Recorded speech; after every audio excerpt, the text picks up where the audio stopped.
Hand digging a Christmas tree. And we don't really dig a lot of Christmas trees out, but we do dig many of them every year. And the reason why people like to have us dig Christmas trees for them is that they can plant a tree after Christmas. So the tree is not cut and then they don't feel like they wasted a tree. So the first thing we do when we dig a tree is that we have to remove all the branches out of the ground, and we do that by tying string onto the tree and then wrapping it up. Whenever you wrap up a tree, we always stress that you should try to tie the main part of the string, the first beginning part, onto the trunk of the tree and not onto the branch. The reason you want to do it onto the trunk is that when you tie up the branches and then the string is tied to a branch, that branch will gain a memory of being twisted around the tree. So we tie it to the center of the tree to avoid making memories on branches. And you'll definitely notice that when you get back to your house, that if there's a memory on a branch, the branch just won't look right. After we tie it up, we grab a handy dandy shovel and we start removing the grass around the tree. There's two reasons to remove the grass. First one is that the top a little bit, there's not a lot of roots there, it's just extra dirt. So we just want to remove that so when we dig the tree out, there's a lot less weight. Secondly, we do that is that we remove a lot of, like, we put a little taper onto the tree. The soil is tapered away from the center of the tree. It'll aid us when we start digging or trenching out the second part of it. So we just go around removing the dirt. If we see any like little shrubs or any grass clumps, we usually get rid of that fairly well. After we remove the grass, we grab the king spade. This is the main digging shovel, and we start trenching around the tree. It may seem like a lot of work, and a lot of people do like to shortcut it, but the reason we like to trench around the tree is so that when we eventually pop the tree out of the ground using the shovel, you're not prying against the side of the tree ball, you're prying from the bottom up. And the reason that's important is that if you pry from the side, the soil tends to crumble and break. When you pry from the bottom, the ball usually comes out in one piece. If the ball breaks, then a lot of the roots and the small root hairs break off of the tree, and it makes it much less viable of a plant once you try to plant it in the ground. Everybody does the digging a little bit different. And when I was little, I was taught many different ways of doing it from different crews that we'd hired to go and hand dig trees. The one way I like to do it is I like the one day that we had a bunch of Irish guys come in. They were hand digging trees for my dad, and they taught me this style. But everywhere you go and everybody you talk to has a little bit different style of digging trees. So I always call this the Irishman's digging style because that's who I learned it from. When we dig out the tree, we always start a little bit bigger of a ball than what you need.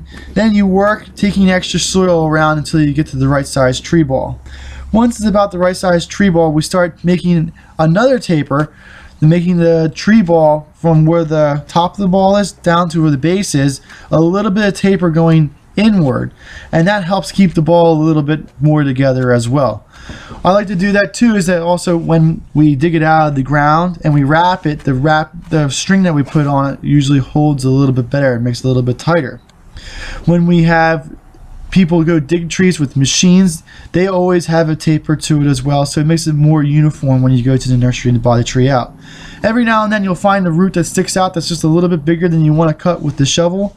Do try to use pruners to cut those so you make a nice clean cut with it. If you have a real sharp shovel, you can go through it, but too big of a root, you never get a really nice cut on it. So do have some sort of ways of pruning large roots so that you don't make major injuries that don't heal over time.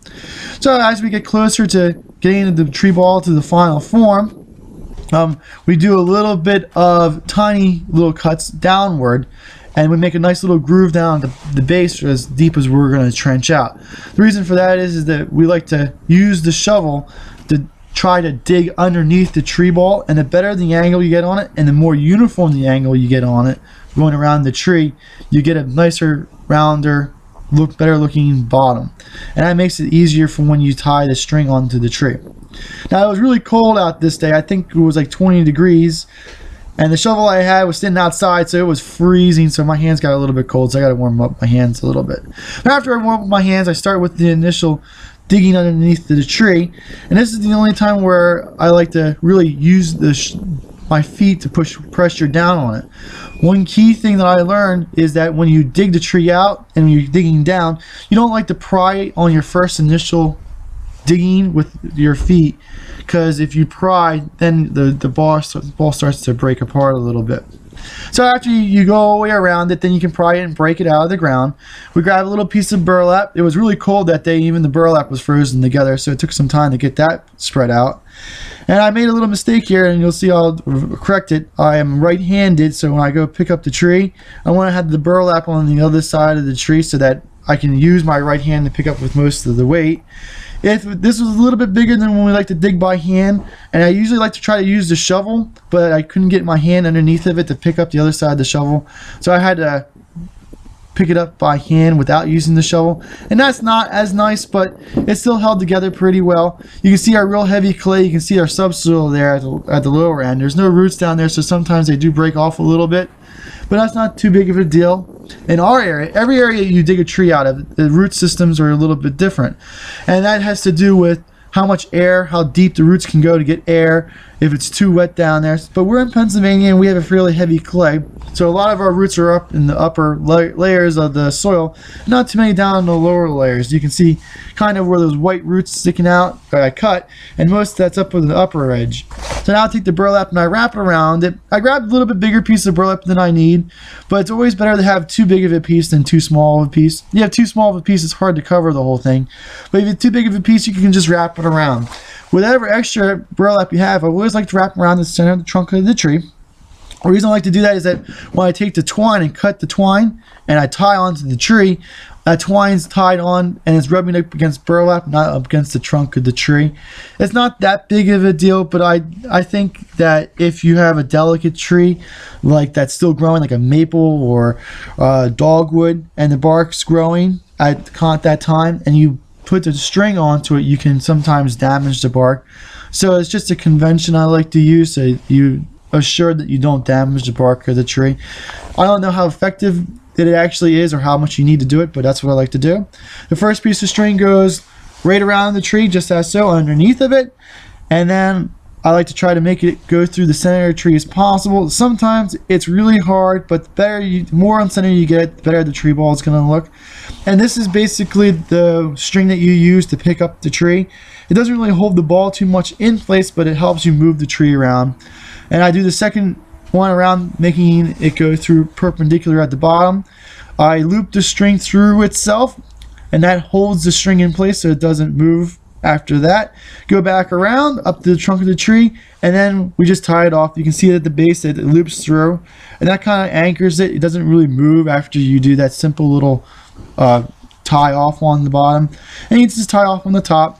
You can try to make it as tight as possible, but it's as hard as you pull, it'll always go loose, mostly because the string kind of molds into the soil, so it doesn't really get real tight. So you cut off the extra, you tie it onto the other piece that you have because you don't really want to waste too much. You take a little bit extra, and we're going to do the sides now. This one here is going to help hold the ball together the most. This is the more the structure one, and you can really get this next part tight. And what you do is you just pick some place on the side, and you tie it onto the side of the twine, where there's other twine that you put around to help hold it to pick up the tree with. And you just go around the sides with it, and every time you go around, you meet a string, you loop it through, and that'll help keep the string in the same spot. And there's 4 pieces of string you have to tie onto, so there's actually 5 times you have to go around. And after you get all the way around, you pull as tight as you can, and really tighten it down. You tie off a simple little knot, you cut off the extra, and then you have yourself a tree. And that's basically the kind of tree that you'd like to see. Every place you go does it a little bit different, but that's how I do it. Thank you. This video is brought to you by Highland Hill Farm. We grow and sell screening and buffering trees for privacy and sound barriers.